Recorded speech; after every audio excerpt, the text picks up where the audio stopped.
but you. And see where we are pointing? You are so small, you can't be seen cause the sand is bigger than you are. And then, what's that noise? Oh, you're being taken by space rocket from this planet. Or maybe, it's just the Maya, trying to illusion you again. But just go with it for now. So just how big is the universe we're in even at light speed? It's just ginormously big, and then, even bigger than that. And that's using your relative senses of the body you have now. You couldn't even imagine the size, given your actual tiny size in reality. Watch now, to see how far away even at light speed, we could be from just the Brahmajyoti. And while you see this, I'll let Srila Prabhupada tell you just how important you are. So origin, he is the origin, his planet, Golok Vrindavan is the original planet, and from that planet the Brahmajyoti light is coming, and in that light everything is resting, and in an insignificant portion of that light this material world is situated. In that place there are innumerable universes that we are seeing, one.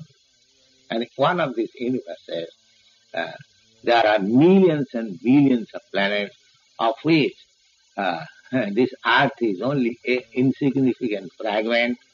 And in that earth, the land of America, the United States, is still insignificant. And in that state, New York is still insignificant. And in that New York City, this 26th Second Avenue is insignificant. And we are sitting here, so just see how much insignificant it is.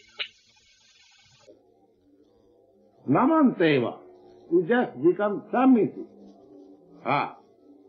You just become submissive that what I am.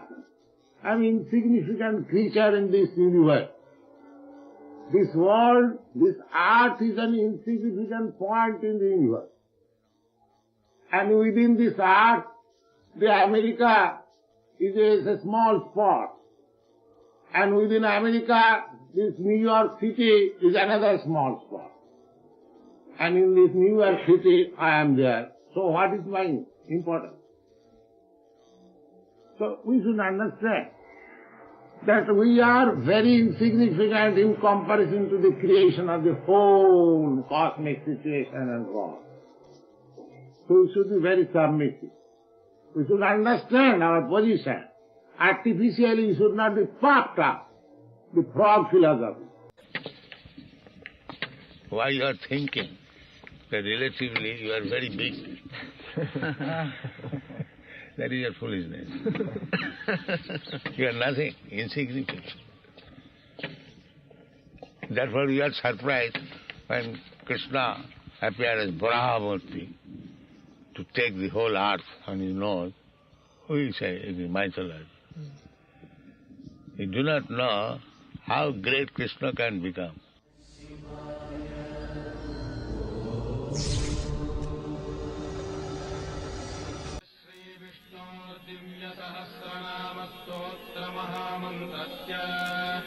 श्रीवेदं व्यासो भगवान् ऋषिः अनुष्टुप्छन्दः श्रीमहाविष्णुः परमात्मा श्रीमन्नारायणो देवता अमृताम्बूद्भवो भानुरिति बीजम् देवकीनन्दनसृष्टेति शक्तिः उद्भवः क्षोभनो देव इति परमो मन्तः शङ्खभृन्नन्दकी चक्रीति कीलकम् शार्ङ्गधन्वा गदाधर इत्यस्त्रम् तथाङ्गपाणिरक्षोभ्य इति नेत्रम् त्रिसामासामगः सामेति कवचम् आनन्दम् परब्रह्मेति योनिः ऋतुः सुदर्शनः काल इति दिग्बन्धः श्रीविश्वरूप इति ध्यानम् श्रीमहाविष्णुप्रीत्यर्थे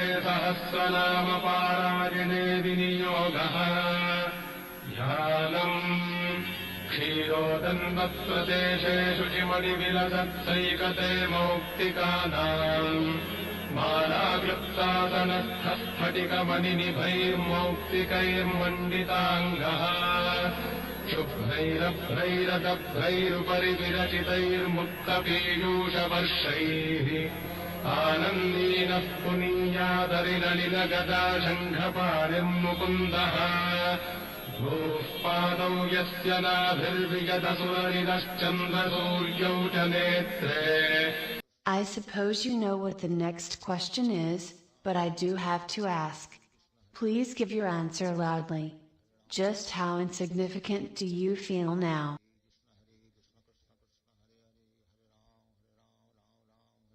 Here's something to ponder. We do not have an original thought in our heads. Krishna is the source of everything, therefore all we think we are thinking is just a remnant of a thought created by Krishna, for all living entities with a brain to think. Therefore, all thoughts crossing our path in life are part of the material nature sum and substance, to give living entities with intellect something to pass the time with, while they're learning that material nature isn't our home. He created all this for us, to be our own little controller, and live out our fantasy of trying to be as He is, the original enjoyer of this nature. Our minds and personalities, we seem to think are us, are not us. That mind, you hear in your head, on a daily basis. It's there, to help you decide and remember what you wanted before, and maybe want later. It's like having a pesky little brother, with his finger in your ear, bugging you until you deal with him, either by slapping the finger away or, opposite of that, is to accept the little brother's torturous ways, because we are so used to it. Ow! Quit it. Ow! Quit it. Ow! Quit it. Ow! Quit it. Hey, what's with this? Ow! Quit it. Some of us like to be tortured and some of us don't. The mind gets sometimes so out of hand that we can't tolerate its incessant babbling at us. To accept or reject this or that thought, or thought process, and so on and so forth. Those of us that can't accept the rapid ways of the mind's persistent streams of thoughts, sometimes very bizarre in nature, which could and sometimes do come with imaginative pictures of what the thought was, will just wind up in mental institutes or becoming suicidal. This is the way of the mind. It continues to subject us to the very vigorous pleas of, this was so enjoyable, or wouldn't this be fun, to try for the 100 billionth time? As I spoke before, in my previous video about the human body, it's a machine and not much more than that. So too is the material mind. It's a machine that barrages us second by second with thoughts that we were so keen to accept before, as the enjoyer we thought we were. And now that we're on the path to escape this world, the mind will get very busy with all manner of things to try to convince us that we are those thoughts or streams of conscious behaviors that truly we are not. Here, however, is where we begin to part ways. When we begin to accept favorable and reject unfavorable things in our Krishna conscious lives. This persistent conscious effort to reject and accept is training for the subtle body or mind to dovetail our behavior so as to bring about a revolution in ourselves that begins to unravel the material nature and what we really are. You start to understand the ways of what's working and what's not. The mind is such a powerful thing, but when it's been trained to be used for Krishna, it becomes a great friend to us. So please, by all means, begin that training as soon as possible. Start by rising as early as possible to chant your rounds. Here I have a suggestion. Try to train your body and mind at the same time, by weekly scaling back the time when you rise in the morning by 5 minutes. Srila Prabhupada said, The human body only needs 6 to 7 hours rest a night. Do that on a persistent basis, until before long, you no longer feel like you need that half hour, or maybe hour more sleep, you once thought you needed. I know it might seem difficult, but if you sacrifice sleep for Krishna, he reciprocates accordingly. Next thing you know, you're blissfully chanting early enough, where the mind gets less noisy, and hearing Krishna's names becomes more, and more, and more, and more distinct, and clear, and the chatterbox of a mind pipes down, a little bit at a time. So now you know some of the ways of the mind. If you choose to believe me or not, it will still be there harassing you, about whatever you thought you wanted to enjoy, you very significant Purusha.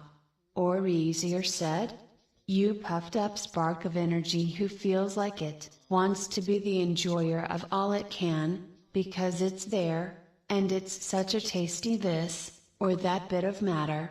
You can try to push through those temporary senses of yours, for a very temporary time, to get a tiny bit of insignificant amount of relief from your suffering, thus, fooling you into believing you are such an enjoyer, when really you are just a fool.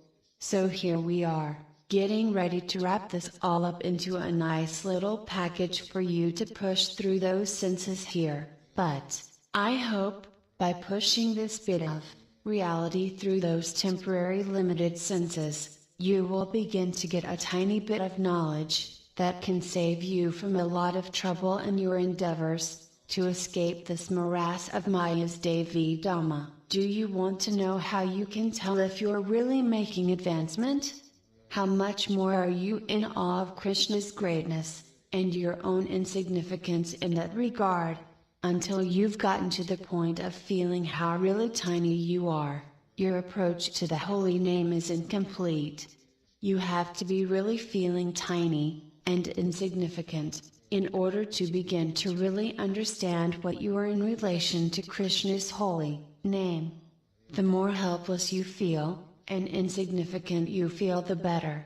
Another thing I need to point out is that here we are in the world totally dominated by machinery, trying to enjoy life as we know it through a few kinds of machines, namely the body, the mind, intelligence and ego. Where do you suppose we get the tendency to create and use machinery from?